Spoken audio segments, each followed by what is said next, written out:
لا ستادیۆمیانەکەم هەیە با ئەویش بەڕێز ساکار غازی کاندیدی ژمارە 16 پارتی دیموکراتی کوردستان لە بازنەی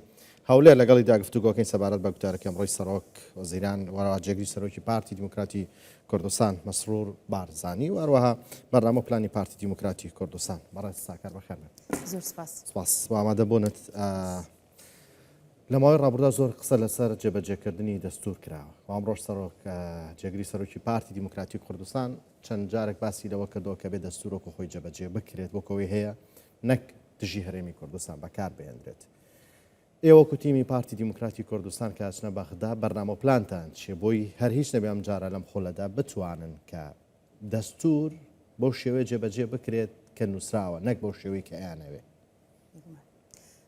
دووبارە زۆر سپاس بۆ میوانداریتان. بەڵێ دەستور بەڵگەنامەیەکی دەوڵەتیە بەڵگەنامەیەکی دەوڵەتیە کە هەموو ئەو مافە دەستوریانەی نەتەوەکانی کە تێدا هاوبەشن لە عێراقێکی فیدرالیدا هەرێمی کوردستان هەرێمیی فیدرالیە لە چوارچێوەی عێراقی فیدرالدا تێدا جێکراوە. کێشەی ئێمە بەغدا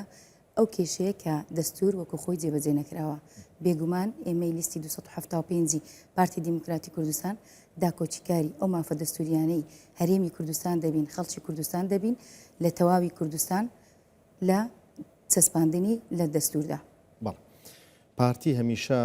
خۆیە کاتە پێشنگ خۆیە کاتە سەرڕەم بۆ پاراستن و بەدەستێنانی مافە ڕەواکانی گەلی کورد لە بەغدا.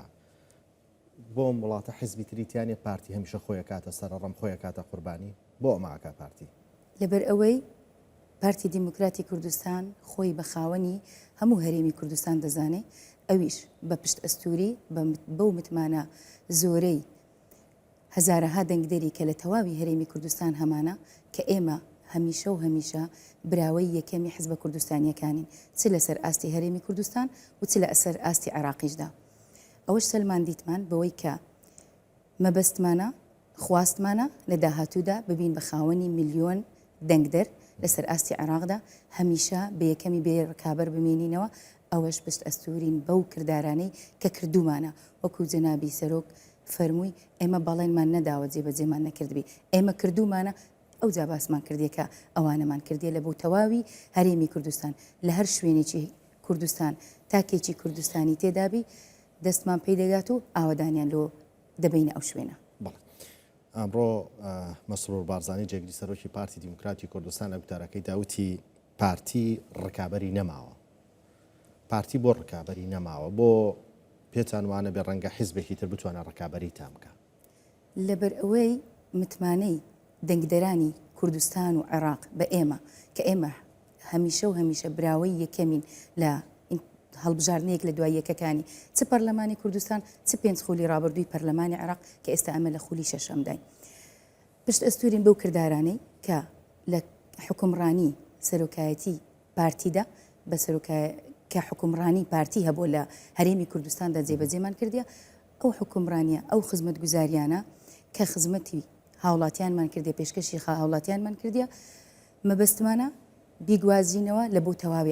تەواوی عێراق ئەو خزمەت گوزاریانە چونکە ئێمە دەزانین لە دوای ساڵی 2003 لە دوای ڕوخانی ڕژێمی باز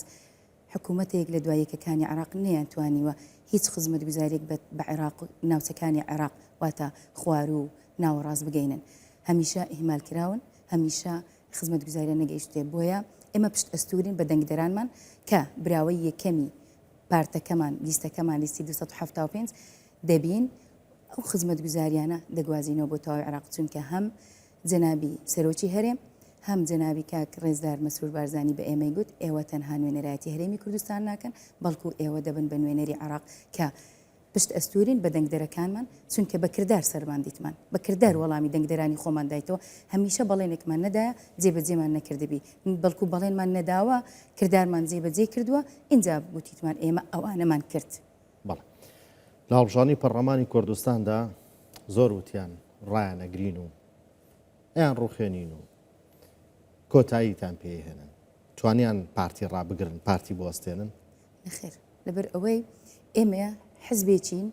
کە لەسەر ئەساسی خزمەت گوزاری دەنگدەرانمان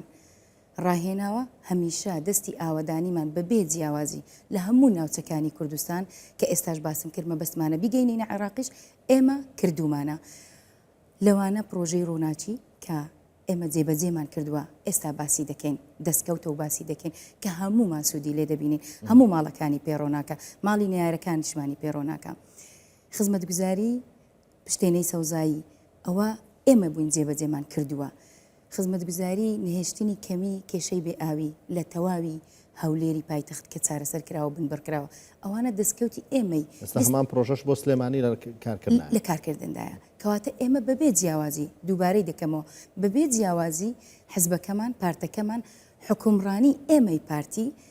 سەرۆکایەتی حکومت بەبێ جیاوازی لە هەر شوێنێک پێویستی بەدەستی ئاوادانی هەبی ئێمە دەستی بۆ درێژ دەکەین چونکە ئیلتیزامێکی ئەخلاقیمان لە بەرامبەر دەنگدەرانی خۆمان هەیە. بەڵێ کاتێک لە ئەمڕۆژ جێگری سەرۆکی پارتی دیموکراتی کوردستان باسی لە پرۆژە گرنگەکان کرد کە لە کابینەوەی حکوومەتی هەرێمی کوردستاندا کراون لە چ لە پرۆژەی ڕووناکی چ لە پشتێنەی سەوزایی کە ئێستا بۆ هەولێری پایتەختی هەرێمی کوردستان ئەکرێت بۆ هەروەها پرۆژەی ئاو کە وەکو باس کرد کە بۆ ماوەی 30 ساڵ کێشەی کەم ئاوی لە هەولێر چارەسەرەکە ئەوە هەمان شتیش بۆ سلێمانی ئەکرێت هەندێک جارە وترێت باشە ئەمە حکوومەت کردوێتی بۆ حیزبێکا بەدەستکەوتی خۆی بەڵام پێتان وانە ئەمە حیزبە لە ڕێگەی دەنگدانی خەڵکەوە گەشتۆتە نێو حکوومەت و خزمەتە کات ئەمە ئەوە نییە کە بڵێن ئێمە وەکو حیزب کردومانە وەکو حکوومەت کردومانە بەڵام خەڵک ئێمەی گیاندۆتە ئەوێ بەدڵنیایی هەر ئەو هاوڵاتیانەی کە گلەیی ئاویان هەبوو لە تەواوی شاری هەولێر کە داهاتنە سەرجادەکان ئێستا ئەوانە ستایشی حکوومەتی هەرێمی کوردستان دەکەن کە لە حکومڕانی پارتیدا ئەویان لە بۆ جێبەجێکرا بێگومان ئەو دەستکەوتە مەزنانە وای کردیە ئێمەی پارتی دیموکراتی کوردستان متمانەی جەماوەری کوردستان بەدەستبێنین بۆیە بە گوڕ و تینەوە سندوقەکانی دەنگدان پڕ دەبن لە دەنجی لیستی 275 پارتی دیموکراتی کوردستان چونکە متمانەیان نوێ دەکەنەوە بە حزبەکان بە کردار بە دەستکەوت بینیانەکە حکومڕانی پارتی دیموکراتی کوردستان چۆنە و لە ڕابردوش دیتیان بەڵ لە ماوەی ڕابردوو تا ئێستا گەسێری هەڵبژاردنەکانی پەرلەمانی عراق بکەین ژمارەی کورسیەکانی پارتی دیموکراتی کوردستان هەڵبژاردن بۆ هەڵبژاردن زیادی کردووە ڕاستە دەنگ بەرز و نزمەکە ئەمە دواتر پێویستە بێ بە دەنگی پوچەڵ و دەنگی قوبڵکرا و ڕێژی بەشداری و کۆمەڵی پرسی دیکەوە کە بەرز و نزمی لە دەنگەکان ڕواگەدات بەڵام کورسەکانی پارتیەر زیادی کردووە پێتان وایە هەڵبژاردنەش کورسی پارتی دیموکراتی کوردستان زیاد بکات بەدڵنیایی لەبەر ئەوە دڵنیان لەبەر ئەوەی ئێمە ڕاستگۆین لەگە دەنگدەرانمان لەبەر ئەوەی تا ئێستا پارتی دیموکراتی کوردستان هەڵقوڵاوی ناخی جەماوەرە هەڵقوڵاوی ناخی چین و توێژەکانی هەرێمی کوردستانە و هەر ئەوەش وای کردێ کە ئەو متمانەیە هەمیشە و هەمیشە بەردەوام بێ بە حەزبەکەمان و بتوانین کە ئێمە لە انتخاباتی ڕابردوو ئێمە لە 800,000 دەنگدەر دەنجی هەرێمی کوردستانمان بەدەستینایە دەخوازین و ئاواتەخوازین کە دەژگەین ئینشاءالله بەوەی کە دەبینە ساحەبی میلیۆنان لەبەر ئەوەی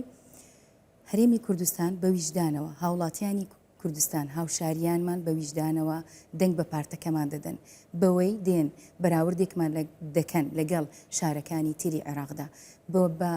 ڕێگاوبانەکانمان بە تەواوی ئەو خۆشگوزەرانی کە ئێمە هەمومان ئەو ئارامیە کە ئێمە هەمومان چێژی لێ دەبینین کە تەواوی عێراق و هەموو ناوچەکانی ڕۆژهەڵاتی ناوەڕاست هەموو